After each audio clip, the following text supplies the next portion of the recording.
العربية حضرت توقيع العقد وحديث الموقعين بعده الزميل سمير شعبنا من مرسيليا.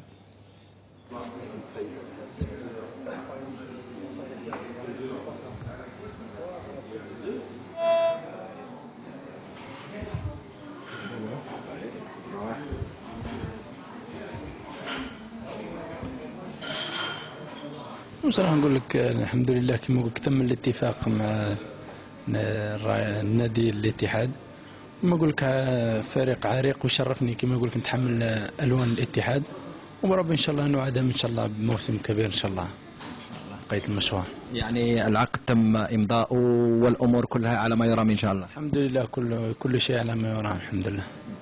كابتن ربما كلمة عن هذا العقد. اولا بسم الله الرحمن الرحيم. طبعا اولا يسعدني اليوم ويشرفني اني التقي باللاعب زيايا عبد الملك، والحقيقه يعني اسعدني موافقته للانضمام الى نادي الاتحاد ويصبح احد المدافعين عن شعار النادي وعن سمعته في ان شاء الله في المحافل القادمه المحليه والاسيويه، وإن شاء الله نتمنى له التوفيق في ناديه الاتحاد. وفي نفس الوقت نرحب بأجمل ترحيب في مدينة جدة وفي المملكة العربية السعودية، وهو ما في شك إضافة إلى لاعبي نادي الاتحاد، إضافة ممتازة. نتمنى له إن شاء الله التوفيق في الدوري السعودي وفي في المحفل الآسيوي بحول الله. إن شاء الله. العقد يعني كم من سنة كابتن؟ سنتان إن شاء الله. صالحة للتجديد يعني. إن شاء الله بحول الله. هو طبعا ما في شك لاعب كبير، وإن شاء الله حيثبت وجوده، وأكيد في نادي الاتحاد نادي عريق، نادي جماهيري كبير، وإن شاء الله هو حيشعر الحقيقة بارتياح في بلده إن شاء الله. وللمزيد يلتحق بنا الآن عبر الهاتف من الجزائر سيد عبد الحكيم سرار رئيس نادي وفاق سطيف الجزائري نجم الكرة الجزائرية أيضا فيما مضى. سيد سرار، أولا أهلا بك معنا.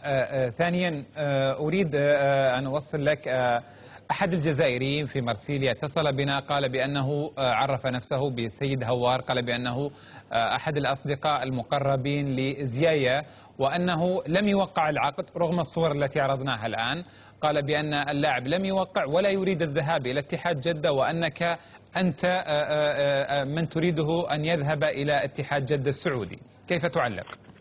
بسم الله الرحمن الرحيم. أولا نحييكم مرة أخرى، ونقول بان فيه يعني ضغوطات كبيره يعني في تحويل اللاعب عبد الملك زيايا، لان الاتصالات الاوليه كانت مع نادي سوشو الفرنسي، بحيث يعني كانوا مأكدين 100% ان اللاعب راح يكون في نادي سوشو. وبعد الاتصالات الكثيره جدا بيني وبين الاصدقاء من الاتحاد، خاصه بعد استدعاء اللاعب حاج عيسى لحضور حفل اعتزال اللاعب حمزه ادريس، يدل هذا على شيء يدل على قوه العلاقه التي تربط الاتحاد السعودي واتحاد جده ووفاق سطيف. الكلام هذا اللي يروج ان اللاعب عبد الملك زيايا امضى عقده رسميا في الاتحاد، ويبقى عقد وحيد اللي ينقص، يعني هذه هي اتفاقيه النادي مع الاتحاد، هي الامور كلها فاصلين فيها. باقي التنقل تاعي يكون عبر بحر هذا الاسبوع الى جده لاكمال كل الترتيبات ليصبح زيايا مؤهل 100% في نادي الاتحاد. نبارك للاتحاد جدة لأنهم أخذوا لاعب قوي، ونبارك لوفاق سطيف لأن لاعبنا لم يذهب إلى أي فريق، ذهب إلى فريق ضخم وعريق. جميل. سيد سرار، يعني أيضا يعني المصدر والمحامي الذي عرف نفسه بأنه محامي جزائري صديق لزيايا قال بأن اللاعب كان سيغادر أو أنه سيغادر في الأيام المقبلة بتوقيع عقد مع فريق قطري. هل هذا صحيح؟ أنا نكلمك ونعطيك رسميا، يعني أنا رئيس نادي، اللاعب هو اكتشافي شخصيا، يعني ما في حد يعني منذ قدومه إلى ما وفاق سطيف. نظن اللاعب عنده مناجر وحيد هو شريدة عبد الله من السعودية.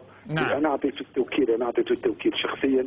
اما فيما يخص هذا الكلام هو كلام زائد وزائد تماما، لان ما كان حتى واحد عنده الحق يتكلم باسم عبد الملك زيايا مع هذا رئيس نادي وفاق سطيف ورئيس الاتحاد الحاج محمد روراوي. جميل. سيد سرار، يعني متى سيكون زيايا في جده في السعوديه؟ انا اؤكد لك يعني باذن الله بعد نهاية كأس إفريقيا للأمم 48 ساعة بعد دخوله إلى الجزائر سينتقل رسميا إلى الاتحاد. هل ستكشفون الأمور المالية؟ الأمور المالية ربما هي صفقة يعني لا أقول رابحة لوفاق سطيف، لأن الألقاب ليس له ثمن. طيب يعني أنا أسأل فقط سؤال أخير، هل هو شراء بطاقة اللاعب بمعنى أنه بعد كأس العالم بإمكان السعوديين استثمار زياية، أم أنه شراء عقد فترة مؤقتة فقط لمدة 2 سنين؟ لا، هو شراء عقد اللاعب ويصبح اللاعب وليس بطاقته، يصبح اللاعب ملك 100% لنادي الاتحاد السعودي. نعم. وبقدرتهم الاستثمار جميل. بعد كأس العالم. جميل، شكرا جزيلا. عبد الحكيم سرار رئيس نادي وفاق سطيف الجزائري.